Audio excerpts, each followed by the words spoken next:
السلام علیکم ورحمۃ اللہ وبرکاتہ۔ Welcome to my YouTube channel review with Palwasha. آج ہم تیرے بن کے ایپیسوڈ 4 کے بارے میں بات کرتے ہیں۔ ڈرامہ سیریل تیرے بن کی چوتھی قسط اس کہانی کا وہ موڑ ہے جہاں سے ناظرین کی دلچسپی جنون کی حد تک بڑھ گئی۔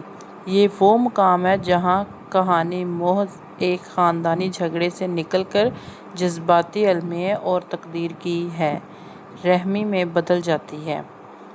آپ کی طلب کے مطابق اس قسط کا تفصیلی جائزہ، کرداروں کا نفسیاتی تجزیہ اور کہانی کے اتار چڑھاؤ کا احاطہ ذیل میں پیش ہے۔ تیرے بن اپنی شروعات سے ہی ایک بڑے بجٹ اور جاندار کاسٹ والا ڈرامہ ثابت ہوا، لیکن پہلی 3 اقساط میں میرب اور معتصم کے درمیان جو سرد جنگ چل رہی تھی، اسے قسط نمبر 4 میں ایک ایسا دھچکا لگا جس نے دونوں کی زندگیوں کے رخ بدل دیے۔ اس قسط کا بنیادی موضوع شناخت کی گمشدگی اور مجبوری کے فیصلے ہیں۔ اس قسط کا سب سے بڑا اور جذباتی منظر میرب کا اپنی اصل حقیقت سے واقف ہونا ہے۔ اب تک میرب خود کو وکاس اور انیلا کی بیٹی سمجھتی آئی تھی، جنہوں نے اسے جدید تعلیم دی، اسے بولنا سکھایا اور اسے ایک آزاد خیال لڑکی کے طور پر پالا۔ جب انور، میرب کے اصل والد، اس پر اپنی ملکیت کا دعویٰ کرتے ہیں تو میرب کے پیروں تلے سے زمین نکل جاتی ہے۔ ایک ایسی لڑکی جو قانون کی طالبہ ہے اور ہر بات کی دلیل مانگتی ہے، اسے زندگی نے ایسی حقیقت کے سامنے کھڑا کر دیا جس کی کوئی دلیل اس کے پاس نہیں تھی۔ وکاس اور انیلا کا دکھ۔ اس قسط میں وکاس کا کردار نہایت مظلوم دکھایا گیا ہے۔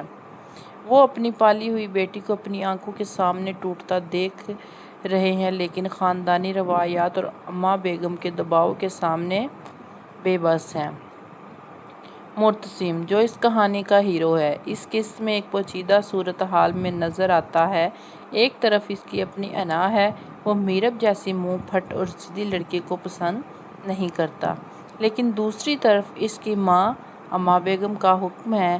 معتصم کی بے بسی۔ معتصم کا اندازہ ہے کہ میرب اس کے لیے نہیں بنی، لیکن جب حیدرآبادی روایات اور حویلی کی عزت کا سوال آتا ہے تو وہ اپنے جذبات کو پیچھے چھوڑ دیتا ہے۔ بہاج علی نے اپنی آنکھوں کے تاثرات اس کشمکش کو بخوبی نبھایا ہے کہ وہ میرب سے نفرت تو کرتا ہے، مگر اس کی تکلیف دیکھ کر کہیں نہ کہیں اس کے دل میں ہمدردی بھی پیدا ہوتی ہے۔ حیا کی حسد اور دیوانگی۔ قسط 4 میں حیا کا کردار واضح طور پر ایک منفی رخ اختیار کرتا دکھائی دیتا ہے۔ حیا، جو معتصم کی محبت میں پاگل ہے، اس کے لیے معتصم اور میرب کی منگنی کا اعلان ایک قیامت سے کم نہیں تھا۔ حیا کا دکھ یہ ہے کہ وہ اسی گھر میں پلی بڑھی، اس نے معتصم کی ہر خدمت کی، مگر اسے وہ مقام نہ مل سکا جو میرب کو خون کے رشتے کی بنیاد پر مل رہا ہے۔ یہاں سے حیا کی سازشوں کا وہ سلسلہ شروع ہوتا ہے جو آگے چل کر کہانی میں کئی مضحکہ خیز اور سنجیدہ موڑ لاتا ہے۔ سالگرہ کی تقریب اور منگنی کا اعلان۔ ڈرامے کی پروڈکشن ویلیو یہاں عروج پر نظر آتی ہے۔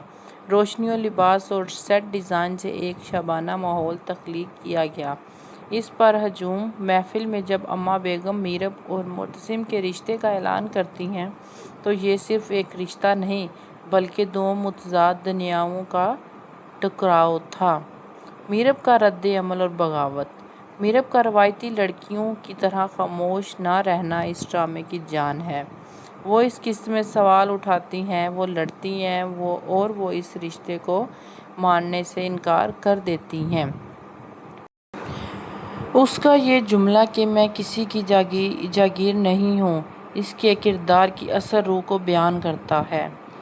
ہدایت کاری۔ سراج الحق نے اس قسط میں جذباتی مناظر کو بہت مہارت سے عکسبند کیا ہے، خاص طور پر وہ شاٹس جہاں میرب بارش میں یا تنہائی میں اپنی شناخت پر روتی ہے، ناظرین کے دل پگھلا دیتے ہیں۔ اداکاری یمنا زیدی، انہوں نے ثابت کیا کہ وہ کیوں بہترین اداکارہ مانی جاتی ہیں۔ بے یقینی اور صدمے کے تاثرات ان کے چہرے پر عیاں تھے۔ وحاج علی، ان کا انداز تھوڑا غصہ، تھوڑی ہمدردی والا رہا، جو ان کے کرشماتی کردار کو مزید پرکشش بناتا ہے۔ اسکرپٹ: نوریہ مخدوم کی تحریر میں مکالمے جاندار ہیں، اگرچہ کچھ جگہوں پر ڈرامہ بہت زیادہ میلو ڈرامائی ہو جاتا ہے، لیکن کمرشل ڈرامے کی ضرورت کے مطابق یہ قسط بھرپور تھی۔ سماجی پیغامات اور تنقیدی نقطۂ نظر: اگرچہ تیرے بن ایک تفریحی ڈرامہ ہے، لیکن چوتھی قسط کچھ اہم سماجی سوالات بھی اٹھاتی ہے۔ بچوں کی مرضی: کیا خاندانی وقار کی خاطر بچوں کی زندگی کے فیصلے ان سے پوچھے بغیر کرنے چاہیے؟ خون کا رشتہ، بے مقابلہ پرورش: کیا وہ والدین بڑے ہیں جنہوں نے جنم دیا یا وہ جنہوں نے پالا پوسا؟ میرب کا دکھ اس تضاد کی عکاسی کرتا ہے۔ جاگیردارانہ نظام: یہ قسط دکھاتی ہے کہ طاقتور گھرانوں میں عورتوں کے فیصلے اکثر مرد یا گھر کی بڑی بوڑھیاں کرتی ہیں، جہاں انفرادی پسند کی کوئی جگہ نہیں ہوتی۔ قسط نمبر 4 تیرے بن کا وہ ستون ہے جس پر پوری عمارت کھڑی ہے۔ اس قسط نے ناظرین کو دو گروہوں میں تقسیم کر دیا، ایک وہ جو میرب کی آزادی کے حامی تھے اور دوسرے وہ جو معتصم کی شخصیت کے سحر میں مبتلا تھے۔ اس قسط کی کامیابی کا اندازہ اس بات سے لگایا جا سکتا ہے کہ اس کے بعد ڈرامے کی ریٹنگ اور یوٹیوب ویوز میں کروڑوں کا اضافہ ہوا۔ یہ قسط ہمیں بتاتی ہے کہ محبت اور نفرت کے درمیان کی لکیر بہت دھندلی ہوتی ہے، اور کبھی کبھی جن لوگوں سے ہم سب سے زیادہ نفرت کرتے ہیں، تقدیر ہمیں انہی کے ساتھ جوڑ دیتی ہے۔ اگر آپ نے یہ قسط دیکھی ہے تو آپ میرب کے اس دکھ کو محسوس کر سکتے ہیں، جہاں وہ کہتی ہے کہ اس کا اپنا کچھ بھی نہیں رہا، نہ نام، نہ شناخت اور نہ ہی وہ ماں باپ جن پر اسے مان تھا۔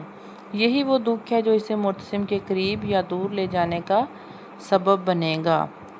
اگر آپ کو ایپیسوڈ 4 آج پسند آیا ہے تو کمنٹ میں ضرور اپنی رائے بتائیں، اور اگر ایسی ویڈیو اور دیکھنا چاہتے ہو تو مجھے کمنٹ کریں، میرے چینل کو سبسکرائب کر دیں، لائک کر دیں، کمنٹ کر کے شیئر کر دیں۔ Thanks for watching. Review with Palwasha.